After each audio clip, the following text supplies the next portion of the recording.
afụlụ m nwaanyị a ga-anụ wee jekwubie si a na m chọrọ ịnụ ya.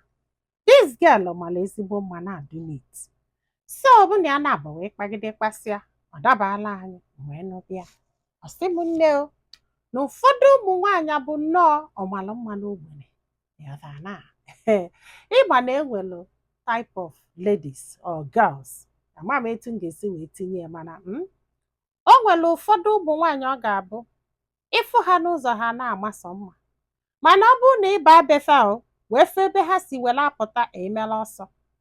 Ndị agbọghọ nsị nkịta asị na enwere ndị ọ ga-abụ ịbata befe ahụ ịfụ na fa na-adụ deti nke nwere pati 2, mana ịfụ ha n'ụzọ fa na-amasọ mma kweghị ya tago ya gbara nnọọ etu this girl si wee dị. Ọ sị m nne na the funny part of it bụ na mgbe ọbụla ọ ga-abịa bịa oyili ife ọfụ, ịma na onwe ndị ga-adụ deti do deti to the point na fa amanyiwu white fa isi akwa ịsụpụ ya asụpụ okwu. I'm telling you. So ya na-asị ya kedu ife kpata na mgbe ọbụla ọ na-abịa bịa n'oyi ife ọfụ, ọsị anọ ka ya wee clean onwe ya for him ya na so ya welie na mmadụ na-ada clean ya wee nụba diska ọ batakwa na-try na-amanage mana ya ma na ọ na-afị ya arụ ya gbakwa nkịtị ya na-asị ebe ya nụgolo ya nụka aka edebe ya maka na ya ma na ọ na-afị ya arụ until o wee mụọ nwa nke izizi,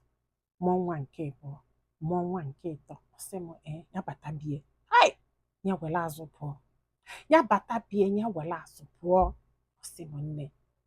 ya ekwuo n'elu cha kwuo na cha kwuo n'etiti na abọcha. Ọsị m na nwa nke izizi edo 14 years mgbe o ji wee kasịa njọ, nke ọ tọrọ wee du 12 years, nke ọzọ wee du ọpa 10 years, then nke obele do I think no 7 years or something. Ya ga-ejesi bata ụmụaka nọ na telivishọn na-agba game or 1 or 2 everywhere aghasasịa everything everywhere like very dirty place. N'ihe a ga-eme bụ ya batazịa ya bọsị iwebali afọ ya bata ya kwụ ọnụ ụzọ ka gwụwaza ya ọnụ ụzọ akụọ ka jam onye ọbụla akọja ụmụaka manyere ozugbo ozugbo. Nwunye ya wee si n'ime ụlọ jela feke nke ọ dị na-ewe tụtụ onye ụlọ a ọbịa ka okwu ọzọ ya tụtụkwụ ya si alụka the whole place very dirty nkewa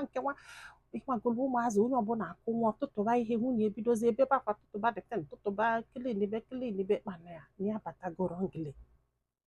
na emesikwa na ejie ike nke nụwa m ekịta anya kọrịa ife for 2-3 days ya ga-abata ụlọ ada ọcha. After the 5th day ịbatakwa imitikwu nọ the same way. Ọsị m nne ya wee batakwa bọsị ọzọ. Sị m nne in fact to cut the long story short nye etigie ife like 4 times because of this.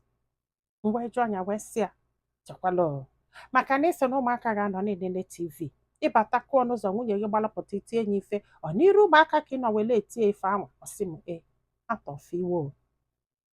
magonu ya ga-abata kụọ n'ụzọ ka gbọwa bikos na ya na-ewekwulu ụmụaka iwo. Ọ bụgodo na ị chọrọ ije ozi na ị chọrọ ikilin ụlọ ịmazikwa ụmụaka ka fa kilin be na bifo na ha nwere onye ya na ha na-abọbi o wee na-akụ nwa ka ọ kụgbuo ya wee sị nwatakịrị na aba onye nwa mere o ji wee nọ this long before maka na ya na-asị kịta na ụmụ ya dụ 14 12 nna anyị na-asị ọ na-ekilin bụ wee lute ọ na-ekilin bụ nọ maka the same issue ka ji wee si dịga anya naba ọ na-akụ dis gem ya kụgbuo nwanyị na ụmụ ya dara atụtụghị azịza, ụmụ ya marọ ka esi atụtụghị azịza, ụmụ ya marọ ka esi azụ ụlọ ya wee kụọ ya akụghị ihe 4 times. Ọsị bụ nne ịgbagonu mgbe ụfọdụ ya bata ya akụbakwa ụmụaka mama ha pilo mebe ha everything until the one day ụmụ nwaanyị nwee kafasi eme ụmụ nwaanyị nwee kafasi akpa agwa na dis woman amagolo na ya batara ọ bụrụ na ọnọdụ dịtị maka na onwe gbasị ya ga-abata adọbasịa ma bọket mmiri do ya na palọ ya wee were ọkpa wee kike dị bọket mmiri efesisi ebe niile ya were ọkpa ya agbalụ toys niile nọchielu ụzọ were ọkpa gbagala fanta niile na-eje ọkwa ịghọtago so wee lụọ that day ya wee bata wee kụọ ọnụ ụzọ. Nwunye nọ na kichin ya wee bata focus ọnụ ụmụaka then ya decide go nya jesi bata ka focus ọnụ ụmụ ya maka na ya gba nwaanyị ahụ nkịta ọpịtọsịarị ụmụaka ya batazi anya na ụmụaka na-afịọcha ya sị onye nke a mee nke onye nke a mee nke onye nke mara zibefe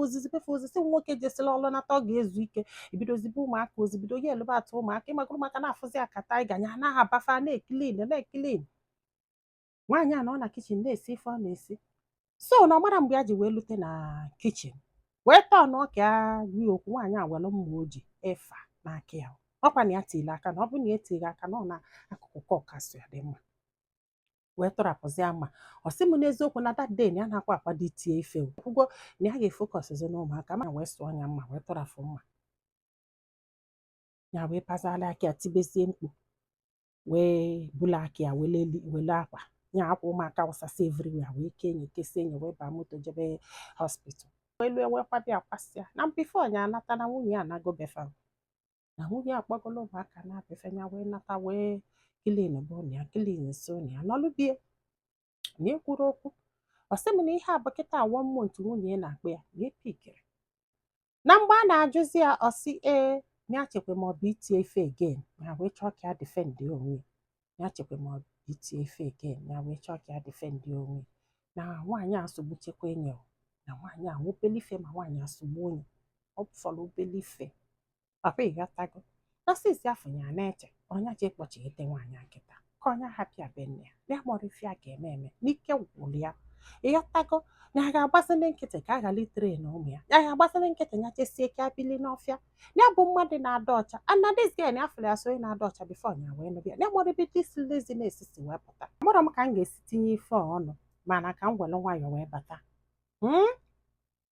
Nwunye ga anụnwa kịta anyị na-ekwu na adolezi ada enyela ụmụaka aka is a big deal o, is a big deal. Ọ naghị azụ ụmụaka azụ ịghọta na ijesi bata everywhere and pịtọsịa adụkaba onye ala mena n'ibie mana ụmụaka na-anọ abụrụ obele nni o, aka abụrụ obele nni ka ọ bụ ka eji akafa ji resist eji akafa dị anụ ọgụ eji akafa ejiri anụ ife ọ bụghị ịghọtago. So na ọdụrụ ize mana the worst thing dị na ya bụ na ọda azụkwu ha azụ ịghọtago ọda azụkwu ha azụ maka etu kịta ifulube gị na-adụ ka nwaanyị nọ n'ime ka biya ga-adụ o ka nwoke nọ n'ime olesi ọ nọtara nwaanyị na-ada ọcha etu afọ ka biya ga-adụ o apụ ịghọtago etu ị decide go ka ifocus on ụmụaka which ihe m chọrọ ịgwa gị mana just welu na ya wee malụ m maka na iweli ya malụ m ịghọta m nwere ife imegide m ọ gwagide m n'ụwa can support iti nwaanyị ife. I can never ever do that maka na itie m mente kie so ọ bara ulu na m ga-asị gị maka na onye a mere otu a gị tie nye onye a mere otu a gị tie nye nyegodo nse n'ụlọ ọ dọrọ gị mma send me home send me out apụ ịghọtago akụna m ma ọ bụrụ na ị nwere that right. Yes, ihe a bụ ihe ịkala iji another way wee mee nye ọ bụrụ na ọ mania eme mania invite nwere ka esi eme ya na mami ya wee bịa n'ijesi bata iwe nsuko mami ya example ma ọ bụ isi anya na agodube ha ka o jee mụọ ka esi ekili n'ụlọ. Yes,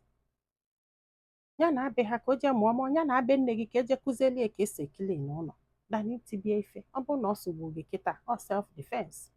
Oh yes, itigide nwaanyị ife to the point na ị na-abata onye ọbụla na-atụ ụjọ ị na-abata ụmụaka chinyisi anya chinyisie ihe a you did the right thing but ọ bụrụ the right way mebelie wrongly akweghị ya tago. Ọ bụrụ na ị lọvụ nwunye gị ime gịnị ije kpọchighete ya ọ bụrụ na n'obodo kịta nye gị nọmba ị ga-akpọ tinye nwunye gị na cleaning company usoro ndị mmadụ jebe cleaning mgbe ọ melie 6 months to 1 year ọ mụta ka esi ekele n'ụlọ ya dabe nna ya udebute ide ọdụdụ okwu a ndị be anyị daalụdọ ka ọ dị n'ụbọchị ọzọ.